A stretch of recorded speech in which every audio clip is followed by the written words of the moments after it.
House of X, Powers of 10, Chapter 3. When Moira McTaggart was 13 years old, she had fallen deathly ill, but the next day, luckily, her mutation kicked in, and she healed. She was perfectly fine. She grew old, had kids, had grandkids, and she died peacefully at 74 years old. And then, the next moment after her death, she was back in her mother's womb, fully aware of herself, fully remembered her past life, remembered how to talk and walk, and was just waiting for her motor skills to catch up with her mind. Because this is Moira's mutation. She reincarnates.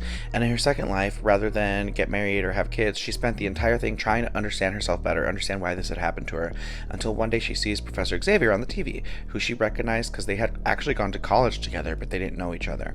But on the TV, he's announcing that he's a mutant, and she's like, oh my god, maybe that's what I am. So she books a flight to go meet him, and the fucking plane crashes. She dies on the way to meet him. So she's back in utero. Third life starts. And this time she makes it a point to meet Professor Xavier earlier while they're still in school together. And this time she has a one-up on him because she knows he's a mutant before he comes out of the closet on TV. And knowing him in school and learning all his philosophies on things honestly just made him seem arrogant to her. And he was making claims about all these genetics and pushing ideas that were clearly biased and motivated by his own self-interest. So she sours on him. She eventually just considers him to be a piece of shit with a god complex and comes to the conclusion that her mutation is a disease, and so she used this life to attempt to cure her mutation and mutation in anyone who wanted a cure. And she did come up with a cure, but before she got the chance to use it, Mystique and Destiny destroy her facility and kill all her colleagues because Destiny can see the future and she saw this coming. So when she meets Moira and she sees Moira's many futures, many reincarnations to come, she realizes, oh, this bitch is a mutant and she's trying to take us all out. But now that I know about it, I will always see her coming before she succeeds, even in her future lives. And Destiny also sees that Moira is not totally immortal. She only has 10 or 11 lives that are gonna come to her, and that's it. So she tells Moira this, and Moira doesn't believe her. And she tells Moira, alright, you're a scientist, treat this as an experiment. Try to do better in your next life, and maybe next time you won't die by burning to death. And then she has Pyro burn her to death, slowly. So, in her fourth life, she takes a new approach, and she gives mutants a chance. She meets Professor Xavier again, and this time she sees beyond the bravado and arrogance, and she actually falls in love with his idealism and his dream.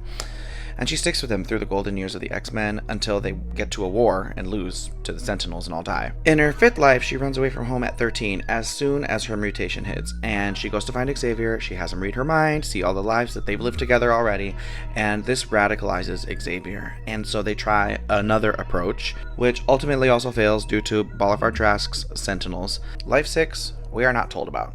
But life 7, she goes after Bolivar Trask's bloodline like a fucking assassin. She kills everybody who's related to him. But all that means is that a different person from a different family discovers the AI that leads to the Sentinels, because it's inevitable. Somebody's going to discover the technology. So the mutants lose that war too. And now she's starting her 8th life completely hopeless. And she doesn't know what to do, so she goes to Magneto, because she hasn't tried this yet. She gives him all the knowledge that she has, and he ultimately tries to blow up the world, all the humans on it, and they're stopped by all the heroes of Earth, the X-Men, the Avengers. They all stop Magneto. So in life 9, she feels that she's running out of time. And so this time she goes to Apocalypse, and a war happens, and they lose, they die. Life 10. This is the life we saw in the beginning. She goes to Charles Xavier at that fair. She gives him all her memories, and together they go to Magneto, and they share it all with him. And what they realize is that if Magneto and Xavier are apart, they always lose. So together, they move forward with a plan of not just mutant survival, but a plan to thrive and assume their rightful place on this earth as they should. Thank you for watching my video, and if you want to support me in making more videos, you can join my Patreon like these people whose names are scrolling above me did.